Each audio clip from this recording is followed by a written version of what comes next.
Family Matters.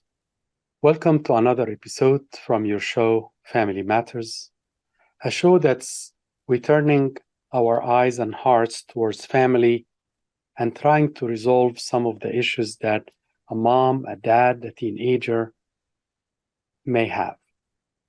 I'm very happy and honored today to have a friend, a colleague, and a servant, Jennifer McCarr, who is an elected member of the Roselle Park of Education and an advocate for education reform and parental rights. Jennifer, very happy to have you with me today. Thank you so much, Dr. Haney. I'm glad to be here. Thank you. Jennifer, I must say that this country, when was founded on the shoulders of the forefathers, I believe if any of them will come today, we'll see a different country. The freedom of speech, the freedom of religion, pushing God away from schools, and basically putting the religion to the side, regardless of the religion, basically becoming a new norm that we have to deal with. And you are right in the center of the fixed. I am very happy that you are an elected member in a blue state, and that means that you have a very important voice, and a lot of parents and families, regardless of Republicans or Democrats, support you and trust you. And I want to start right away by asking you, how do you see the educational environment today? I see that, the educational institutions right now are really pushing a one-sided agenda that doesn't serve all of its families and all of its constituents. One of the organizations or agencies is the Department of Education. They push their curriculums and different types of, I guess, laws and policies on our children, and in the forcing teachers to even do that, to even teach it. And it's becoming overwhelming for us to really understand. And I like to even go as far as saying, thank God for COVID, because it really woke us up to what was really happening. Parents were listening to their kids' Zoom classes and completely shocked, utterly shocked about what was going on in the classroom over Zoom. So, I mean, while some people think, COVID was a disastrous, event in our history, I think, thank God for it, because now we have the opportunity to, get involved and get out there and, fight back to what's happening with these far left agendas. Yeah. I know you are much more familiar with the northern and northeast states. What are the major expected or already changes in our students' curricula? So thank you for asking that, because it's really, we're seeing what is happening sort of on the West Coast, like California, is coming on the East Coast. So New York, New Jersey, and a lot of the other states on the East Coast are following in their footsteps. So the comprehensive sex education curriculum, which had parents up in arms about just recently in 2020, and then more recently we had changes to it again in 2022. What happens is, on even number of years, the curriculum gets updated and they keep adding things to it. Our legislators are allowing it to get voted through. They don't think that it's a threat to family issues or, parental rights. And what we're seeing is that it's completely inappropriate. A lot of experts and a lot of people, experts in their fields, doctors, they say that this is actually very dangerous. Comprehensive sex education is a dangerous developmental issue. It's called CSE. We've had experts like Dr. Meg Meeker speak against it. She's a 30-year pediatrician, and she has said that all sex education is inappropriate in the school or the public school arena. So she's saying all of it is inappropriate. And what we're seeing is that since the implementation of sex education in schools, we've seen more teen pregnancy, more abortions, more issues with STDs. So it hasn't really been getting better. We've just seen it getting worse since its implementation. Now, I also think that what's happening with CSE, comprehensive sex education again, is that it's becoming more of a trend to identify in some sort of category. A lot of the kids are saying that they just want to be part of one of the letters in any sexual orientation. They want to just be the L in LGBTQ or the G or whatever it is, just so they can fit in. And this is becoming a real issue because what we're seeing is that teachers are praising these kids just because they're sort of quote unquote coming out. And this is becoming an issue in our own community. And we've already seen this happening. And we need the parents to step up and say, this is completely inappropriate. You can't force my kid to be like this. But I was reading an article from Fox that were saying that over 2/3 of voters are opposing public schools teaching some of these health education and mainly the gender identity in some of the prelim schools. And actually, I see that it's bipartisan. I mean, even Democrats were saying the same thing. So it's not a political issue anymore. So why or where is the push coming from? So the push is coming from outside agencies, groups like SECUS, and they are a national organization. They are the ones who sell their curriculum and they are selling their agenda to the government. They're selling their agenda to the Department of Education. And then from there, it's getting infiltrated to different states. I'll give you an example for New Jersey because I can speak to what was going on here. SECUS donated to our governor's campaign, and they have been pushing this curriculum here. Now we can see the connection. Our governor really wants curriculum to be implemented in every school, and he's only doing this because they're giving him money. Now, whatever their agenda is, it's got to be stopped by the people. It's got to be the people coming out and saying, no, we don't want this. New Jersey is a little bit difficult because our governor has a lot of control, but we've seen a lot of Board of Educations and a lot of communities, stand up and not adopt the new curriculum.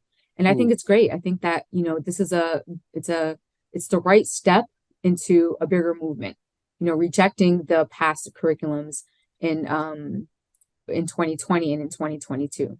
When we do that, then we're going to move forward and, reject it completely from the state. Yeah, I think it's very healthy to see that parents from the two sides of the political line are really united in one word, which is, I want to protect my child. I want to give my child the ability to choose when he or she are able to make that decision. But I don't want the third party telling me as a mom or a dad what to teach or what to learn, because for all the years that moms and dads have teaching their kids, they didn't really need a third party to tell them, whether that's political or economic or financially driven. What I have seen is that you don't have to have a child in school to care about the issue. There have been plenty of people who don't have children and in schools, and they are worried. I myself, I don't have children, but I do have a concern for the next generation. And it's our responsibility as Christians to protect the next generation, to protect them from what evil is coming out there. I think also that our community should be standing up as a leader, and we should protect all kids. It's not only about Coptic Orthodox children. It's not only about children in your community. You have to stand up for all children in your, and if you're going to stand up, you do it boldly. And that's how we are going to, take back each community in each state. Yeah, I want to come back to what the community and parents should do. But I want you to help enlightening or educating my audience. Would this affect private and public schools, or this is only public schools? So currently for example, in New Jersey, the law is specifically geared toward public schools. Now, there is not to say that there could be legislation that comes out attacking private schools and charter schools and, religious schools and all that. It's not far-fetched. In fact, we're already seeing that some Catholic schools have adopted this curriculum just so they don't have to worry about it later. And I'm not saying this in all, but I have seen, I have had parents had to move their kids from one Catholic school to a different one, or one Catholic school to a Christian organization. So we do have to be careful. We do have to keep an eye open for when new legislation comes out regarding the new curriculum. Again, so we're in an even year, we're in an odd year, so we're not going to see any changes. We're going to see a change in 2024 to the curriculum. I see.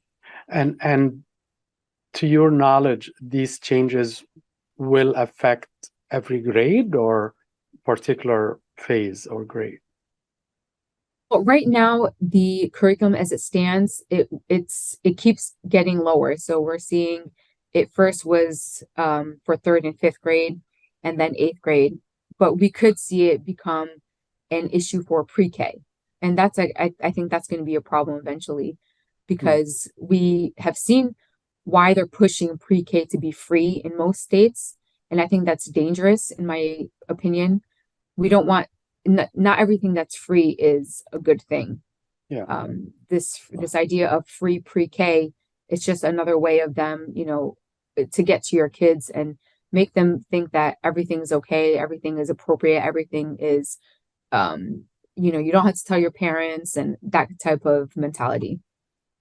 And Jennifer, you're probably one of the experts who have seen the curricula themselves.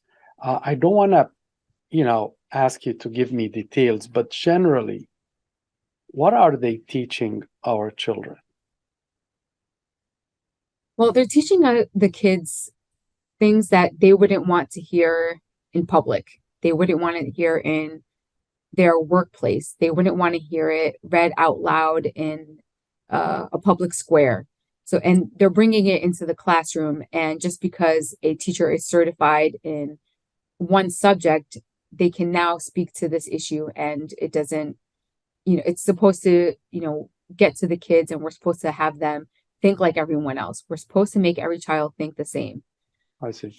I So think those are not experts in particular, like they are not, for example, physicians or nurses, or they are just simple teachers, and he may be a science teacher or a math teacher, but he or she are speaking about health topics and gender orientation and other things, correct? Yeah, and this is the problem. A teacher who has no health experience is giving instructions on how to do certain acts, which it's even inappropriate for me to say here in this segment, but it's happening, and it's happening with young children. Yeah. I was reading about opt-in and opt-out, and I was hoping first you give us what's the background of that, and can we opt out as parents? So opt-in and opt-out, they're referring to classes within subjects within school. Technically, you can opt out of anything. You can take your kid out of a science class. If you don't want your kid learning about evolution, you can take your kid out of that class. You can take your kid out of health class. That's the most common one that we see. But in this case, they want to opt out of all comprehensive sex education. In my opinion, I don't think that opting out is going to eliminate the exposure to children for this subject, but it could help a little bit. It's the whole water fountain effect, where kids talk to each other. Kids are going to tell each other what happened. You're going to get sent to the, nurse's office to sit there, and then other kids are going to know, oh, it's because, our parents didn't want us to hear about the sex talk. So, and it's not the sex talk that we know as from my generation or previous generations. It's a different type of sex talk, and it's promoting a lifestyle that most faith groups don't agree with. I see. And but But for those parents who would like to opt out, what are the consequences that their children may, are there any consequences? And the second question is, what is the opt-out policy? And would that affect their grades? Would they be bullied? I mean, there are a lot of parents that are so worried because we are such a very peaceful Coptic Christian group. Everyone wants to be a good citizen. Nobody wants to disagree with somebody who's running the laws. But in the same time, they keep asking clergymen or educators, what do I do? And a lot of us are not having the same education or experience that you have. So I need your more focus on what is the opt-out could do? Can it harm?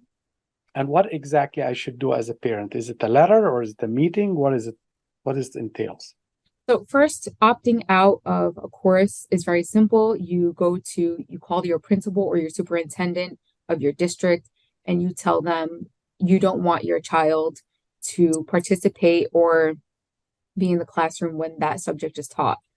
It's often in the beginning of the year when the calendar is put out, and that's how it happens. And your child will be taken out of the class and often put in the library, or I've seen it in worst cases where they just sit in the hallway. And I think, in my opinion, I think that's, if every kid did that, then I think that would be great. Let's have all the kids sit in the hallway. I think the better option, and I think the parents who fight for opting in, is something that we all should consider. If everyone could opt into a program, that would be different.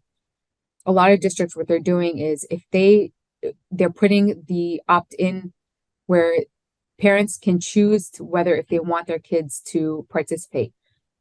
And most parents don't want it, so they're not teaching it at all. Other districts are doing something interesting where they're making the last day of school is when they teach this subject.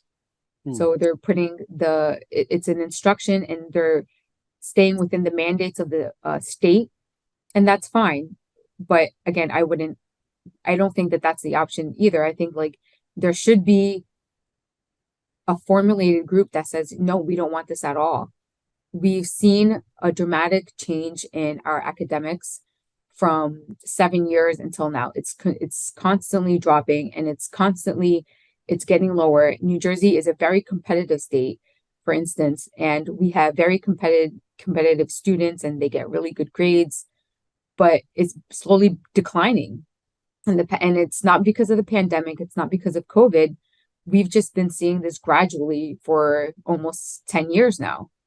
So it has a lot to do with this extra agenda that they're pushing.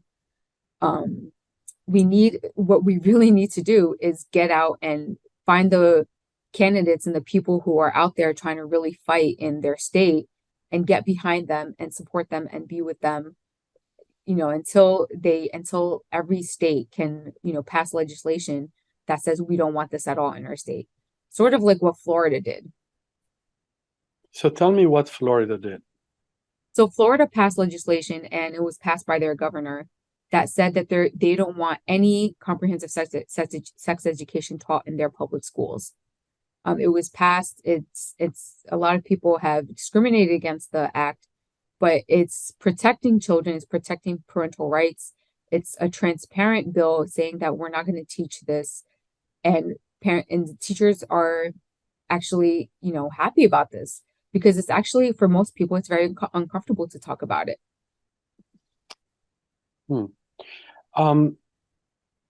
I know you are one of very few people that I know of who took a very strong stand and said, I want to do something. Now, what about those bystanders who they don't know what to do? Maybe that's the excuse. Second, they are afraid because they are afraid for their kids if they take one side. But I think that the commonality among all of us, we don't know what to do. Can you sort of guide those parents out there? Or could be, actually doesn't have to be parents, could be a grandparent or a man or a woman who are caring, but they don't have children. What roles could they function to really protect our future generations? So this is a great question because everyone should get involved. I hear a lot of people who don't believe what's happening in schools, and they until today, even though a lot of states passed very inappropriate legislature, they still don't believe things are happening in their state. So I would say number one is be informed. Being an informed citizen is one of the most powerful tools that you can have. Getting out there and talking to people in your community, that's another just a simple step you can take. If you're invited to, speak at a board of ed meeting, I encourage parents to go and attend board of ed meetings. Speak your mind. It goes on record and it's read into the minutes, and it's really important for the board of ed to hear from community members because they get voted in, and quite frankly, they are concerned about getting re-voted in. So they don't want to go against what the community is fighting against. I also suggest that people, just understand that voting for your legislators and your local government is very important because this is how they did it. They took, our board of ed, they took control of the board of ed and they passed these issues. They took control of other small legislators and senators and assembly, and they said, this is how we're going to get our way in there. You got to vote every single year. Every state has an election every single year. And you have to be an informed citizen and vote for the people that stand with your values and your morals. And that's going to be the way we, get things done, get our states back and, quite frankly, fight for the children in the next generation, fight for this country.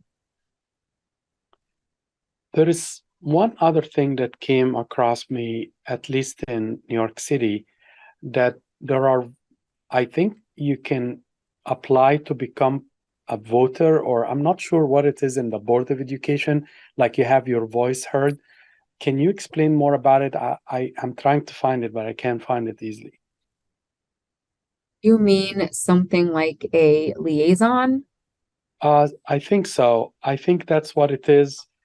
Basically, they are asking any of the parents or the community leaders if they would like to be part of the speakers in the Board of Education.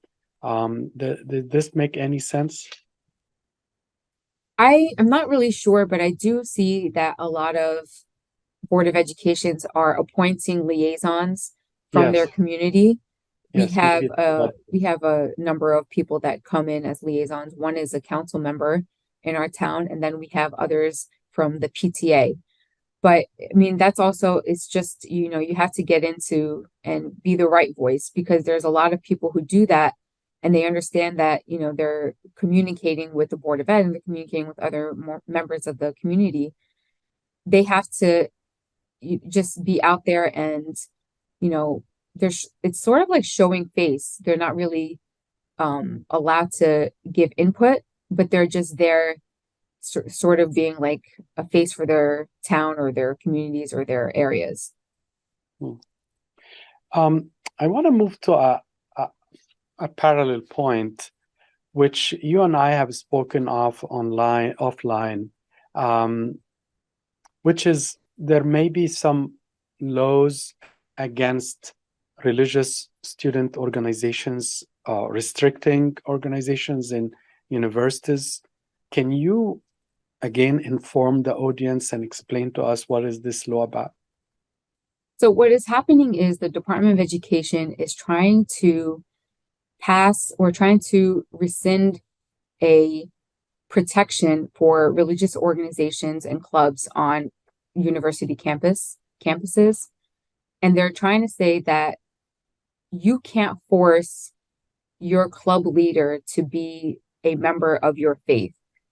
For example, I can't force the president of the Coptic club in Rutgers University to be Coptic. They can be Muslim, they can be Jewish.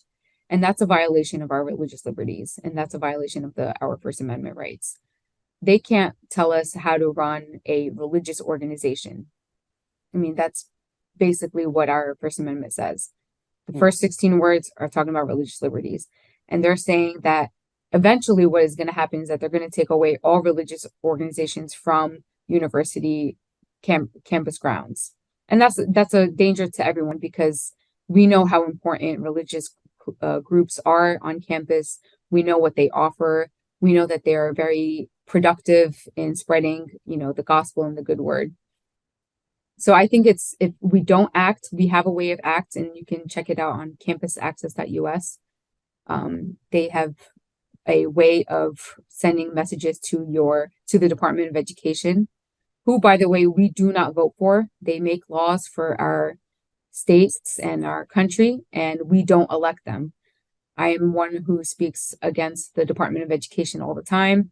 They have been infiltrated by, left-wing agenda propagandists, and it's not something that, we should be proud of. They have been, suggesting that we take it to court if we don't like it. Now, that's not something that every agency does. The Department of Agriculture doesn't do that, and any other agency doesn't allow that. But they want us to spend money by going to court because they know that they're going to lose. But they want us to be, I guess, just use our resources right out, just constantly spending money, and it's eventually we're going to be maxed out. Different point, and I'm sorry if this comes across as if you don't feel like this is related to your expertise. Would nonprofit organizations like churches and other things be affected one day if they start educating their parents and children against some of these laws? They won't be. I mean, attack on religious liberties is always going to happen, right? I don't think that they should be afraid. We had talked about this earlier. The church needs to be bold, and the church needs to stand up for what it believes, and not to say that we hate any group or hate any correct organization, but we do have to stand for what's right. We're a church of martyrs that's fought for what's right and fought for their religious liberties, and they fought for their people. So I think that the church needs to make strong stances, and we need to educate our community. They have we've seen a lot of the people are falling into these agendas, and they start believing them. And I'll give an example. Something that really bothers me is our church didn't take one stance like when Roe v. Wade was abolished. As people that are very pro-life, we should have actually made a statement saying that, we are proud to be pro-life. I've seen churches make statements that against what happened with George Floyd, but why didn't we make a statement saying that the victory of Roe v. Wade being abolished has happened, and we haven't seen it in like 70 years. So it's a little disappointing, but I do encourage people to speak up. I do encourage people to be educated on what the church stands for.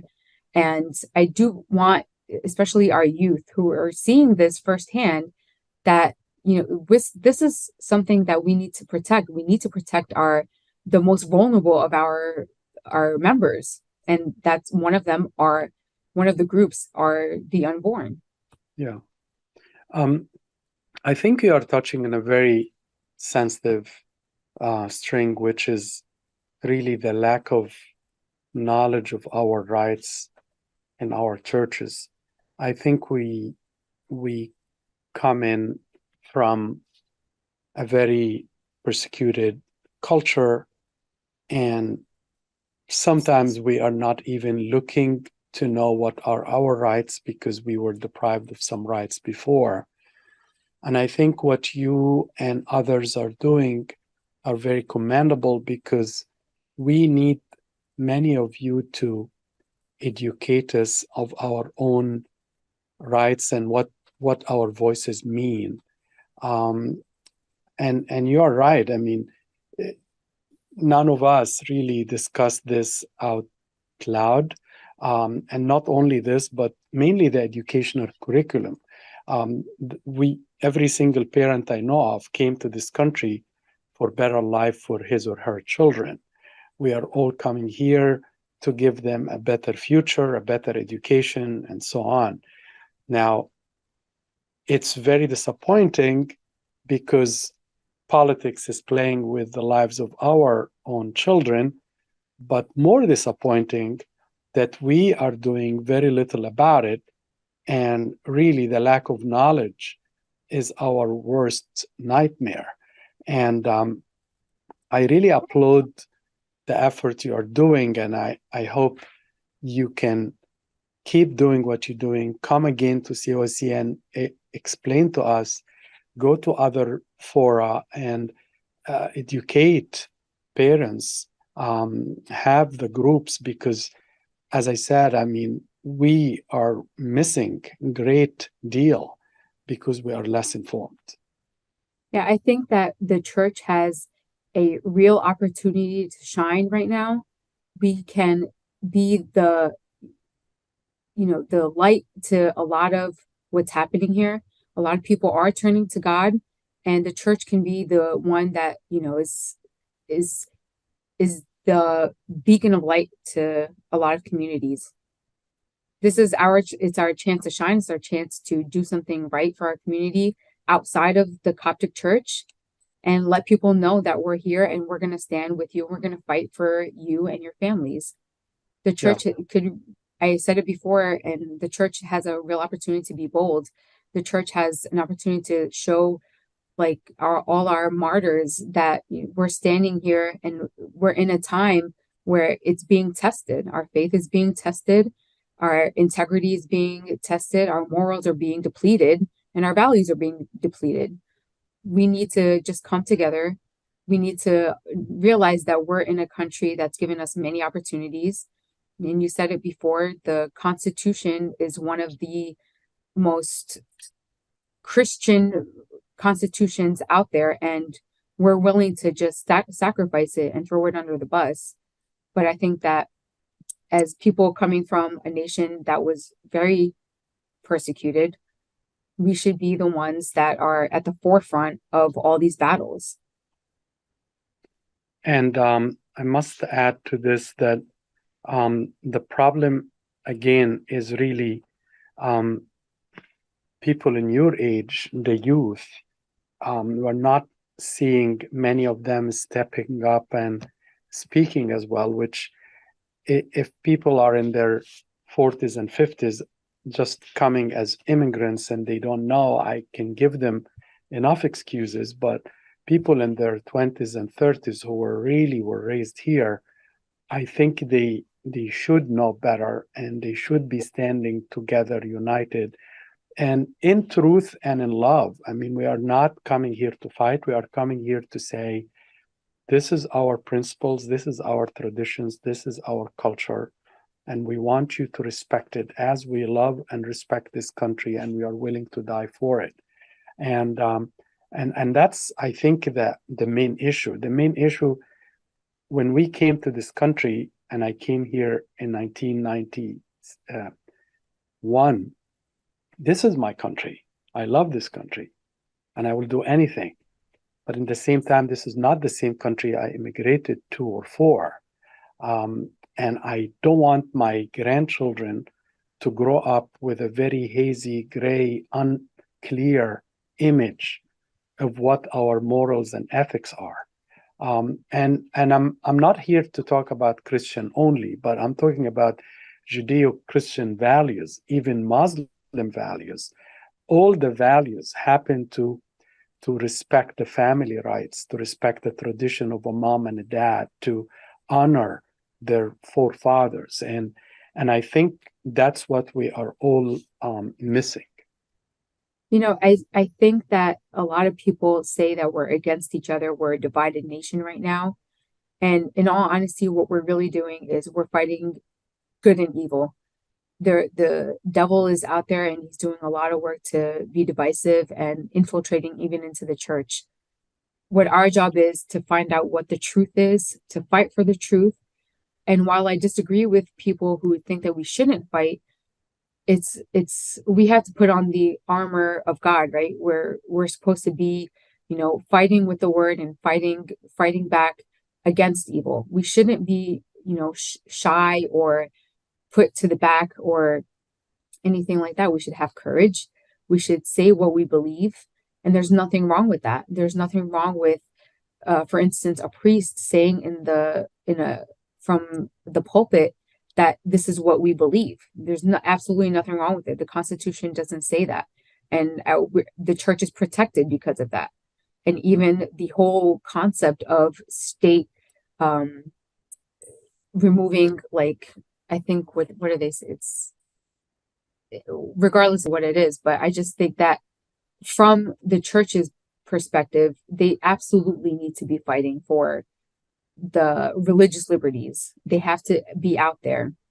And people from church are the ones that are going to save our country. And that's the truth. Faith-based communities are going to be the ones that save New Jersey, New York, and every state in the country. I want to move to a very tiny topic that I heard from some parents before we closed the show today. Homeschooling. I think some parents, out of disgust, maybe frustration, maybe disappointment, maybe lack of what we're supposed to do, and knowledge of that, they decided, okay, you know what, I'm getting few of parents, 4 or 5, and we will have homeschooling. I heard it in New Jersey, I heard it in New York, I heard it in actually Boston. What do you think? That has been a dream of mine, is to start something like a pod, because, until things get better in public schools and until we have, what we call school choice, homeschooling and co-op programs are the answer right now. It's an alternative to what, the traditional government schools provide. Yeah. It's sort of like music to my ears when I hear it, because when I hear parents, they're taking, charge of the situation. They're saying, homeschooling, first of all, is not what it used to be, or not what people think it is. People say, oh, my kids are going to be so awkward. They're not going to be socially acclimated. And I think that's completely opposite. I think your kids being in public schools and hearing all the, pardon my French, the garbage that they're hearing in schools, they're going to be socially awkward. They're going to be the ones who are socially acclimated to whatever it is. So parents, kudos to the parents that are doing that, number one. Number two, I hope they come out and they speak, and tell their experience about homeschooling. Kids are definitely coming out smarter.